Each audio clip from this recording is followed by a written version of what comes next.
Hello, everyone. This is Josh Nelson of Sox Machine as we bring you a new podcast, recording this on Thursday night, July 9th, 2026, as the Chicago White Sox just wrapped up their series against the Boston Red Sox. And only one word really summarizes what happened at Wright Field for the White Sox this week. Yikes. As they were swept in 3 games by the Red Sox. Not only were they swept in 3 games by the Red Sox, the White Sox only scored 2 runs in the 3 games. Here's White Sox manager Will Venables speaking post-game after being swept by Boston and the difficulties that his offense had against Boston's very tough left-handed starters. Yeah, same story today. Just couldn't solve for some really good left-handed pitching. Got to give those guys on the other side credit. They pitched us extremely tough. We're able to neutralize some guys that we've seen, especially versus left-handed pitching, play really well. And Vargy and Gritch, and those guys have done such a great job all year, and they're just really collectively just can't get it going offensively.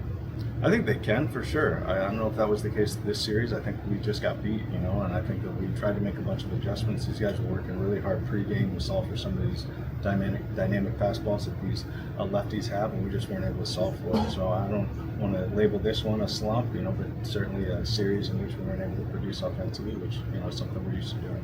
You guys hit very well against lefties, for the first few months of the year. Are you seeing something different in how you're being attacked, whether it's, the way they're attacking the inside half with, fastballs that's different, or is it just you chalk it up to 3 bad games? Yeah, I think, 3 bad games. At the same time, you got to look internally and make sure that there are adjustments being made. And I think, adjusting to the fastball and figuring out a way to move some of those forwards is a really good place for us to start. Now I'm joined by Sox Machine's beat reporter James Fegan and managing editor Jim Margulis. And hello, gents. Our last podcast episode had a hint of optimism after the White Sox were able to split a 4-game series against the Cleveland Guardians. And then this. I don't know really how to describe it other than yikes. As I mentioned in the intro, being outscored 15-2, the White Sox did not even have a single extra base hit in this series against the Boston Red Sox in the 3 games. James Fegan, what happened to the White Sox offense against Boston? See, last time I saw the rundown like 3 hours ahead of time and I had answers prepared, whereas now kind of hectic and bouncing around. My fault. I didn't see it. So I saw just a slot of where did the offense go? And the only response I had is a defensive, I don't know, man. What do you get off my back? I certainly think Toley was my sleeper AL Rookie of the Year pick for Fangraphs. So on the one hand, he started a theme that continued the whole series of just here's a bunch of fastballs, especially in on the hands of right-handers over and over again, do something about it. And seeing a team that's kind of prided itself on slug not really be able to do something about it. Obviously not great. That said, I thought Toley's fastball being elite is kind of established his prospect profile. Randall Grichuk said this Jake Bennett was the best location they had faced all season, and you hear that sort of quote a lot when teams get skunked in a way tip your cap, that guy was great. I did think he was at least with bats where I was really locked in, where he tied up Brady Montgomery early in the game, and it was really just on perfect edge fastballs on his hands over and over again. I thought he was commanding very well. At the same time, Jake Bennett is not prime Steve Carlson. I think there is some level of the offense just obviously not looking good all the way through the series, even if Boston generally pitched well. Certainly in stretches they've faced more proven competition and done a bit better than that in a way that kind of shows they're off. And I've always been a little iffy on their attack against lefties, and I think the statistics have been countering that all year, but it's been really heavily on Miguel Vargas being literally the best hitter in the league against lefties, or Randall Grichuk just bottling everything we understand about Randall Grichuk can hit lefties in these very compacted bursts, whereas now he's kind of maybe regressing back to what is normal good, but not he's going to hit a home run every game type of production against left-handers. And without that, and without Edgar Caro, that you really kind of expected to be, the catcher who starts against lefties and does a lot of damage against them based on last season. The fact that Austin Hayes and Everson Pereira have both been out for a long time, and just when they thought they were like going to go back to having kind of a legit right-handed cornerback to put against lefties, they trade Derek Hill and Pereira runs into a wall, and now they're stuck kind of using minor league depth a little bit. Like Junior Perez has tools, but wasn't having a good year in AAA. Like I haven't been as discouraged as maybe some of our commenters are in terms of like what Perez could be long term, but certainly is not. There are going to be warts in like trusting that to be your regular um, middle of the order masher against left-handed pitching. So I think a lot of things kind of came together at the same time. Like I know from covering him for a year and a half at this point, like nothing irritates Venable or gets him to treat his team like quite as pointedly as just like getting blown away in the zone by fastballs. And that certainly was what it was all 3 games. And James mentioned Randall Grichuk, Jim. We talked about Grichuk in our previous podcast episode previewing this upcoming series. I felt like he needed to have a big series for the White Sox, somebody else to provide some power from the right-handed side other than Miguel Vargas. He came up empty. He went 0 for 9 with 3 strikeouts and no walks in this series. And I think that's a big factor as far as this DH rotation that they have right now between the 2 veterans and Grichuk, and then of course Andrew Benintendi. Yeah, it's a couple things. I mean, he did hit a couple balls hard that found gloves, and the Red Sox played pretty good defense to They did snuff out even like, the White Sox kind of need some luck to get things going, and there was no luck to be had with the weaker balls they hit, like nothing that could snowball. So like that's part of it. Part of it's like that. It's just random variation. Bennett kind of remind me of like Jose Quintana. I think it would be my comp in terms of like relentless inside fastballs, and then they start looking for inside fastballs, and then he moves them up just enough to where like they're up, but they're inside, but they're also like slightly out of the zone. So he gets pop ups or foul balls and bad counts, and then the change ups come. He starts spotting stuff outer half, and then that gets them all out of sorts. So that was part of it. And then, like bigger picture is that they got Grichuk for free, basically. I mean, they signed him for $1.25 million, but he was a minor league contract in the offseason, was released by the Yankees. So you can't be banking on him that much, as much as the White Sox have gotten from him. And then Junior Perez not being a major leaguer, at least yet. That's your right-handed bats right now in the outfield. And once that option is shot, then you have like the situation where Jacob Gonzalez is batting against Aroldis Chapman as the last hope in the 9th inning. So you saw the depth issues being exposed, I think, in this 3-game series. So the hope is that, and you can't really bank on it, but like Austin Hayes isn't dead yet, I guess we'll say. Like he's not as replaceable as he looked when Hill and Grichuk were there and Pereira was healthy. And, like I would say Hayes is probably closer to turning than Pereira. So it looks like he'll be back in the mix, and the White Sox might need something from him yet. And you can't discount him. I mean, he's already in the fold. He's already under contract. Anybody who is a right-handed bat can stand in the outfield and has a semblance of major league production. I think you have to respect and hope they can get something from. Hey, Howard, I got hurt at work in the warehouse. My boss doesn't believe me. Aiken Law has over 100 attorneys and staff ready to work for you. If you've been hurt on the job, in a car accident, or suffered a medical mistake, call 312-6-million. Well, the other right-handed bat, of course, he's a switch hitter, is Brady Montgomery. And when you take a look at the crochet trade trio in this series, seeking revenge, I guess, in a weird way, they got an opportunity to play in the major leagues with the White Sox, so I'm really not sure about the revenge angle. But facing their former team, Kyle Teal, 0 for 7, Chase Mydroth, 2 for 10.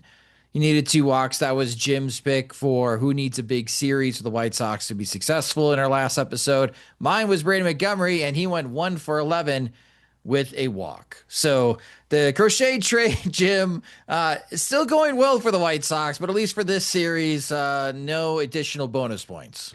Yeah, I mean, Teal starting against lefties or having to play against It's tough. lefties, that doesn't help him. And then you have Drew Romo starting against a lefty, so that's another thing that kind of shortens the lineup a lot.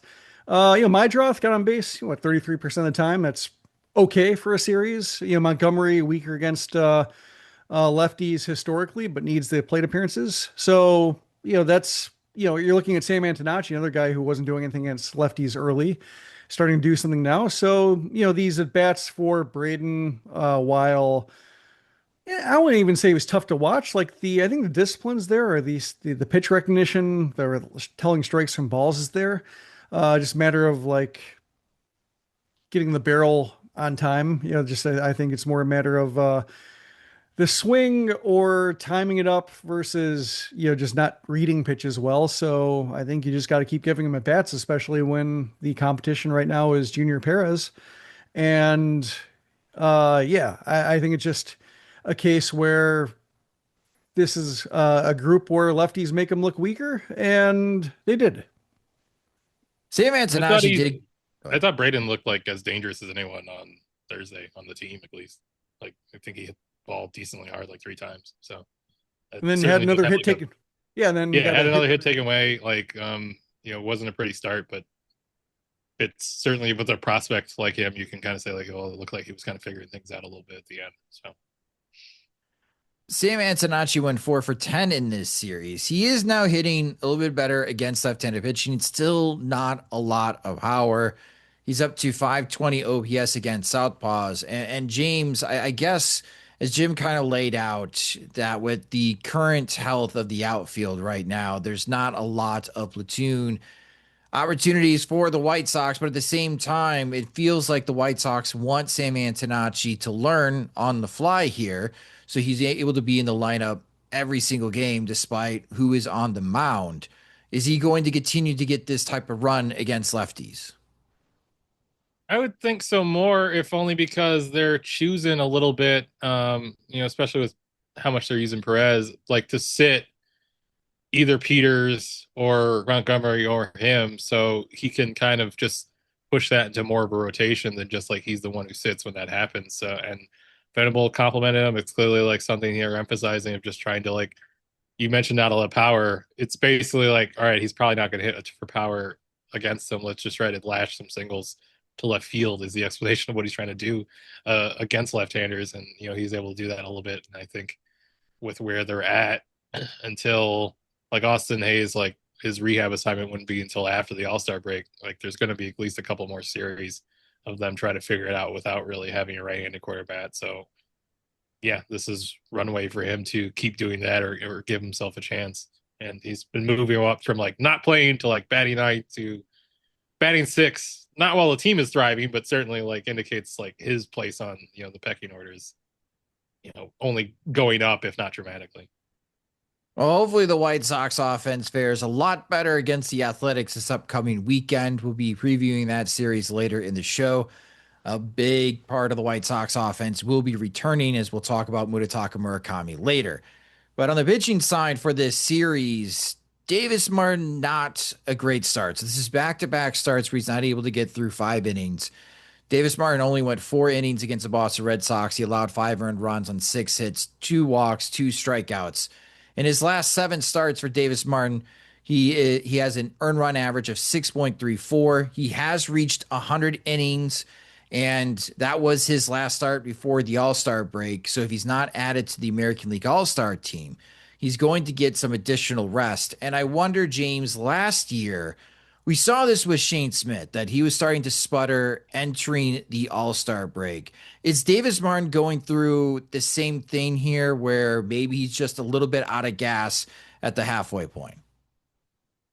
He certainly says so. I feel better about writing like a month's worth of pieces, kind of trying to politely hint at the idea that he was fatigued, for him to say at the end of his last start, like, yeah, I'm worn out, or I'm tired, I'm going to need this break, in a way that, the velocity isn't like top, but it isn't like what's falling apart. It sounds like it's just really hard for him to like be consistent with some of the timing of his delivery and his command with the way he's feeling right now. And so,